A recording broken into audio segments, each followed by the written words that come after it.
సమాజ్ రాష్ట్ర అధ్యక్షులు పెద్దలు గౌరవనీయులు శ్రీరామ్ గారు, అదేవిధంగా రిటైర్డ్ ఐఏఎస్ ఆఫీసర్,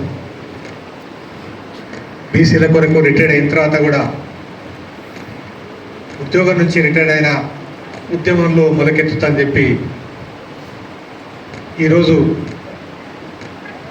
బీసీ సమాజానికి ఒక చిరంజీవిగా, ఒక ఆశాజనకంగా ముందుకొచ్చిన పెద్దలు గౌరవనీయులు చిరంజీవి గారు, అదేవిధంగా పాలమూరు జిల్లాలో మన క్రూరవృద్ధుడు, అనుభవానికి మరో పేరు మన వకీల్ భీమయ్య గారు, అదేవిధంగా రవికుమార్ గారు, తాత శాంతకుమార్ గారు, మన శ్రీనివాస్ సాగర్ గారు, వేదిక మీద ఇంకా చాలామంది పెద్దలు ఉన్నారు, లక్ష్మణ్ గౌడ్ గారు, మిగతా పెద్దలందరికీ కూడా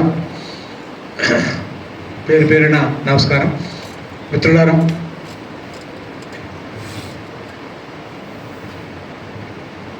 కళ్ళు అమ్మితే పైసలు వస్తాయి, గింజలు వస్తాయి. యుద్ధం చేస్తే గోలుకొండ రాజ్యం వస్తుందని సర్దార్ సర్వాయి పాపన్న పిలుపునిచ్చిన ఈ గడ్డ పాలమూరు జిల్లా బహుజనుల కిల్లా అని చెప్పి, నవాబేట నవాబులది కాదురా, ఇది బహుజనులది అని చెప్పి గిరిగీసి పాలకులను గడగడ వణికించిన పండుగ సాయన్న, వీళ్ళందరి అడుగుదాడుల్లో ముందుకు పోదామని చెప్పి ఈ కార్యక్రమంలో సమాలోచన చేయడానికి ఒక సదస్సు నిర్వహిస్తున్నందుకు నేను బీసీ సమాజ్ను మనసారా అభినందిస్తున్నాను. మిత్రులారా, 1860-70 ప్రాంతంలోనే పండుగ సాయన్న ఈ జిల్లాలో ఉన్న దొరలను, భూస్వాములను గడగడ వణికించాడు.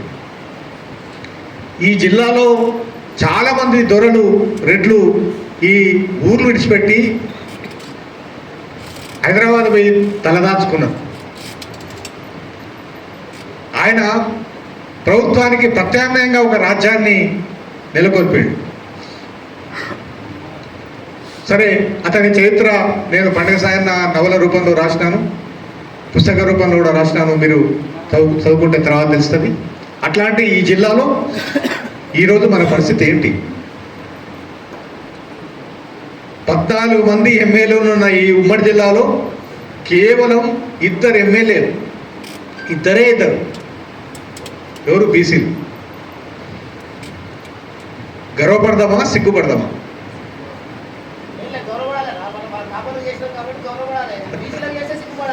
సమూహంగా, సమిష్టిగా, సమూహంగా సిగ్గుపడదాం. అందరం బాధ్యులమే.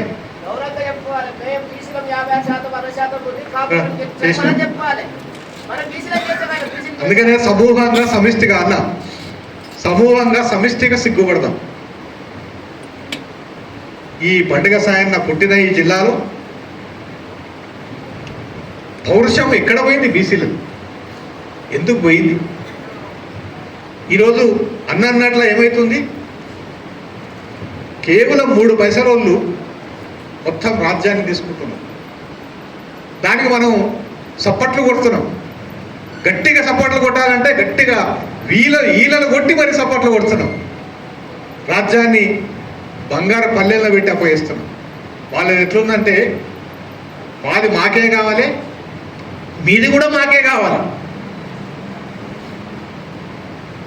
మాది మాకే కావాలి, మీది కూడా మాకే కావాలి అనే ఒక పచ్చి నిర్లజ్జగా సిగ్గుమాలిన స్వార్థం ఈరోజు రాజ్యం వెళ్తుంది. దానికి మన బీసీలం అన్ని పార్టీలలో, ఇంతకుముందు మన గోపాల్ గారా, పెద్ద మనిషి గోపాల్ గారు చెప్పింది, అన్ని పార్టీలల్లో బీసీల జెండాలు మోసి మోసి భుజాల కాయలు కాస్తున్నాయి. రాజ్యం మాత్రం వాళ్ళు వెళ్తున్నారు. మనం దేనికోసం పుట్టినామంటే జెండాలు మోయనికి పుట్టినాం. దయచేసి మనం ఆలోచన, ఇప్పటికైనా మించిపోయింది లేదు.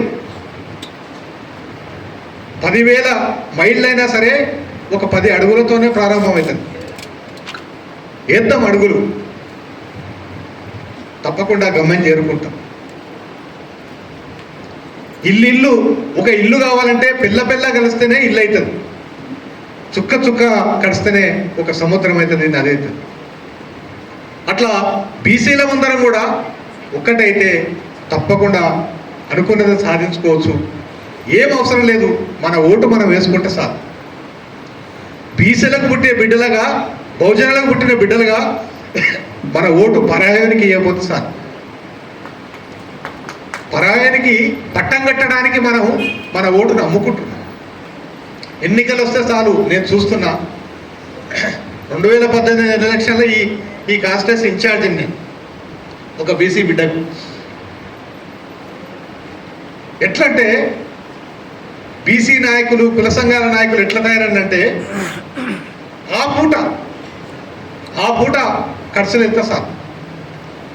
ఓటు ఎక్కడ పోతున్నాం, ఎక్కడ వేస్తున్నాం, ఎందుకు వేస్తున్నాం అనే ఆలోచన కంటే ఆ పూట అన్న నా వెనక ఇంతమంది ఉన్నారు, నేను పలానా సంఘానికి నాయకుడిని, ప్రెసిడెంట్, సెక్రటరీ. గదర్ మన ఎన్నికల పాయిండు బానిసలారా రెండిరా, ఈ బానిస బతుకులు ఎన్ని రోజులు, అడుక్క తింటే కడుపు నిండదు, గుద్ది గుంజుకుందాం అని పాట పాడండి. అందరం గుద్ది గుద్ది గుద్ది గుద్ది రేవంత్ రెడ్డికి అధికారం ఇచ్చింది. గుద్ది మీరు గుంజుకోవడం అంటే వానికిస్తే ఇదేం చైతన్యం అన్నా? ఇప్పటికైనా మించిపోయింది లేదు. మెదడు ఉంది తలకాయ మీద, మెడకాయ ఉంది మెడకాయలో మెదడు ఉంది. దయచేసి ఆలోచిద్దాం, మన ఓటు మనకు వేసుకుందాం. ఒకటే అనుకోవాలి, వారి గుట్టలేమేం బహుజనం పుట్టినాం, బీసీలకు పుట్టినాం, బీసీకి వేసుకుంటాం. శాంతకుమార్ గారు పాలమూరు మోడీ అంట, పేరు పాలమూరు మోడీ, కానీ టికెట్ ఇచ్చేటప్పుడు మాత్రం ఆయన జోలి ఉండదు. ఏం మా శాంతకుమార్ రెడ్డి లేనందుగా, తోకలేనందుగా ఆయనకు ఏం పాపం చేసిండు ఆయన? పాలమూరు మోడీ ప్రైమ్ మినిస్టర్తో సహా పోతుండే, మరి పాలమూరు మోడీకి ఒక టికెట్ గతి లేదా? ఇంత పెద్ద పార్టీలా, ఇంత పెద్ద సముద్రంలో ఉండి నీళ్ళకెడ్చడం అంటే ఇదే. అందుకని అన్న, అన్ని పార్టీలు మనవి కావు, మన నాయకత్వాన్ని మనం ఎస్టాబ్లిష్ చేసుకోవాలి. పెద్దలు చిరంజీవి గారికి, రవికుమార్ గారికి, అన్న సూర్యరావు గారికి నమస్కరించి చెప్తున్నా. అన్న, మన బీసీలలో ఉన్న రాష్ట్ర నాయకులందరూ కూడా, పెద్ద నాయకులందరూ కూడా బీసీలందరూ ఏకం కావాలంట. ఫస్ట్ మీరు నాయకులందరూ ఏకం కండి. ఒక ఈటల రాజేందర్, ఒక దేవేందర్ గౌడ్, ఈ మధ్యనే బయలుదేరిన యువ నాయకులు, వీళ్ళందరూ కూడా ఒకటైతే ఎక్కడ పోతుంది బహుజన రాజ్యం? బహుజన రాజ్యం మనకు రాక ఎక్కడ పోతుందన్నా? మీరు వేరే జెండాల పైన పోతుండే, ఇంత శక్తి ఉండి, ఇంత కెపాసిటీ పెట్టుకొని, పరాయోళ్ళ జెండా పట్టుకొని ఎంతకాలం బతుకుతారు? మన జెండా మనం పట్టుకున్నాం. పండగ సాయన ఏం చెప్పిండు? తల తెగినా పర్వాలేదు, తల వంచనన్నాడు. తల తెగినా పర్వాలేదు, తల వంచనన్నాడు. అందుకనే ఆయన తల తెగి వీరన్నపేటలో వీరమరణం వండి ఇప్పటికీ ఆయన సమాధి ఉంది. మోత్మీన్ సాబ్, జిల్లా మోత్మీన్ సాబ్ ఏమన్నాడు అంటే, అరే సాయన్న మాఫ్ మాంగోరే బజ్జాతే అన్నాడు. ఒక్కటే మాట, మాఫ్ కరో సాబ్ అంటే బతికిపోతుండే. ఒక్కటే మాట, చిన్న వర్డ్, మాఫ్ కరో సాబ్ అంటే నథింగ్, నో. తల తెగిపడ్డా పర్వాలేదు, తల దించను అన్నాడు. మరుక్షణం తల తెగిపోయింది. కానీ ఆ తల ఇప్పటికీ ప్రశ్నిస్తుంది ఈ పాలకులను. బిడ్డ, నా తలను తెగ్గొట్టింది కదా, నా తల ప్రశ్నిస్తుంది. 103% ఉన్న మీరు రాజులు ఎట్లయితారు? 90% ఉన్నాం మేము, మీ బానిసలు ఎట్లా విధం? మా రాజ్యం మాకు కావాలని ఇప్పటికి కూడా తల ప్రశ్నిస్తూనే ఉంది. వీరన్నపేట ఆయన సమాజ సాక్షిగా ఇప్పటికీ ప్రశ్నిస్తూనే ఉంది.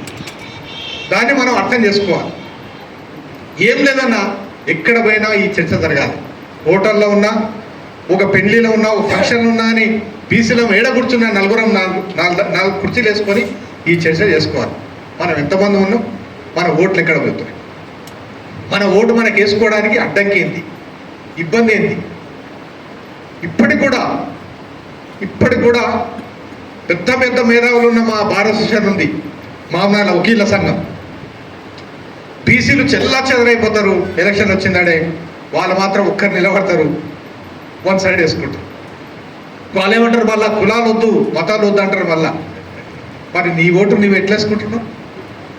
పెద్ద పెద్ద న్యాయవాది కదా, మేధావి కదా, అంత కులగజ్జి ఎందుకన్నా మీకు? కులగజ్జి లేదు మనకు. మనం ఒక బ్రాడమైనతో పోతున్నాం, వాళ్ళు కులగజ్జితోనే పోతున్నాం. మనం ఒక ఈ సమాజం అంతా మనదే అనే పద్ధతితోనే పోతున్నాం. కానీ బీసీ సమాజమే మనది.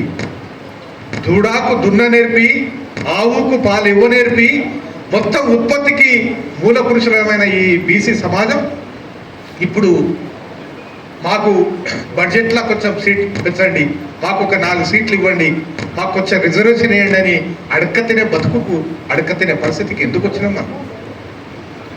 మన ఓటు మనం వేసుకుంటే మనమే వారికి రిజర్వేషన్ ఇస్తాం కదా. ఏం రోగం? ఇప్పటికైనా ఆయా పార్టీలో ఉన్న బీసీలారా దయచేసి మేల్కొండి. ఎవరు కూడా వందల వేల సంవత్సరాలు బతకడానికి రాలే.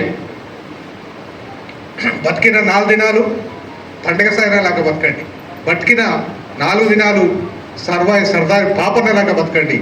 చరిత్ర నిలవండి, లేకపోతే చరిత్ర చెత్త పుట్టిలో కొట్టుకపోతుక తప్పదని చెప్పి ఈ సందర్భంగా ఆయా పార్టీల జెండాలు మోస్తున్న అందరికీ కూడా బీసీ సమాజానికి ముఖ్యంగా హెచ్చరిక చేస్తూ, దయచేసి అందరం కూడా కలుద్దాం.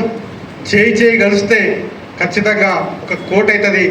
సర్దార్ పాపన్న యొక్క ఆశయాన్ని ఈ తెలంగాణ గడ్డ మీద ఎస్టాబ్లిష్ చేద్దామని చెప్పి ఈ సందర్భంగా తెలియజేస్తూ అవకాశం వచ్చిన అన్న సూర్యరావు గారికి ధన్యవాదాలు అర్పిస్తున్నా. జై తెలంగాణ, జై భీమ్, జై బహుజన్.